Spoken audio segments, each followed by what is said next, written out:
Salut à tous, c'est Chacha de la page Un bon livre à lire. Aujourd'hui, je vais vous parler de mon deuxième roman coup de cœur de l'année 2017, Le syndrome Noah de Michael Fenris.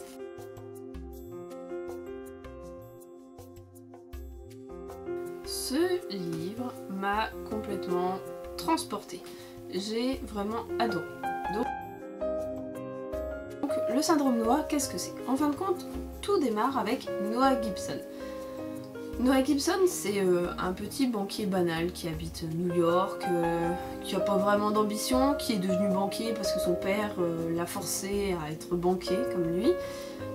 Il est en couple avec Suzanne, ils sont pas mariés, ils sont pas fiancés, ils habitent dans un petit appartement en plein New York, bref, c'est un couple des plus banals. Et un jour, Suzanne, elle invite des amis à venir manger et elle a besoin absolument du grill pour faire barbecue dans l'appartement. Donc elle envoie Noah chercher le grill à la cave. Noah descend à la cave, il arrive dans la cave et il se fait renverser par une sorte d'onde qui perçoit rouge. Donc il va l'appeler plus tard l'onde rouge. Et il tombe dans les pommes. Quand il se réveille, il monte à son appartement et il se rend compte qu'il y a tous les vêtements de sa femme qui sont posés par terre dans la cuisine, il comprend pas.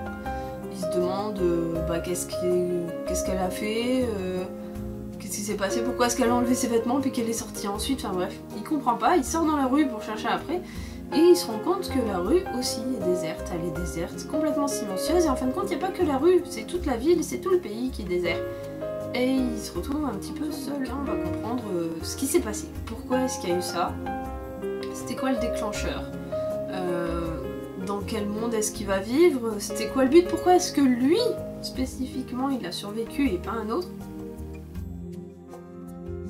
Dans la quatrième de couverture, on parle du thème du déluge qui est revisité. Et le personnage de Noah, à la base, c'est pas un personnage qui est très actif. Il est plutôt du genre à regarder le sport plutôt qu'à en faire.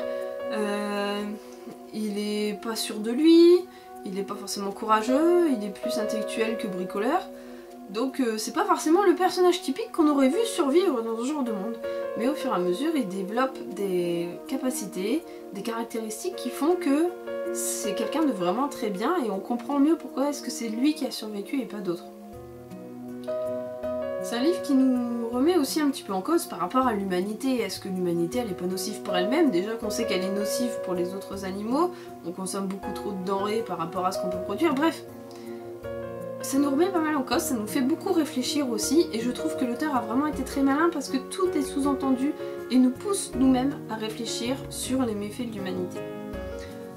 C'est vraiment été un livre coup de cœur parce que déjà à la base le déluge, Noé, tout ça c'est quelque chose que j'aime beaucoup. Moi je suis pas très religieux mais c'est vrai que c'est un petit peu un mythe que j'ai beaucoup aimé, que j'ai beaucoup apprécié déjà par le fait de sauver les animaux parce que c'est vrai que les animaux, j'adore ça, c'est une grande histoire d'amour. Mais en plus ce livre a vraiment réussi à retransposer l'histoire du déluge dans la période actuelle et c'est vraiment ça je pense qui est très important à voir. La façon dont c'est fait, dont c'est amené, dont c'est conduit et ce qui en résulte à la fin. Donc je ne peux que le conseiller, ça a été pour moi un vrai coup de cœur. Ce livre j'ai adoré, d'ailleurs j'ai enfin réussi à me procurer Feuille, son premier livre que je vais aussi profiter pour lire et chroniquer. Donc n'hésitez pas, je reviendrai vous parler de cet auteur que j'ai vraiment beaucoup adoré. En attendant, foncez, achetez son livre, c'est vraiment quelque chose de très bien que vous allez forcément aimer. C'est une très belle plume, c'est très bon, c'est vraiment un très bon livre. Voilà, je vous laisse, j'espère que la chronique vous a plu et puis on se retrouve très bientôt sur ma chaîne ou sur la page Un bon livre à lire. Bye bye!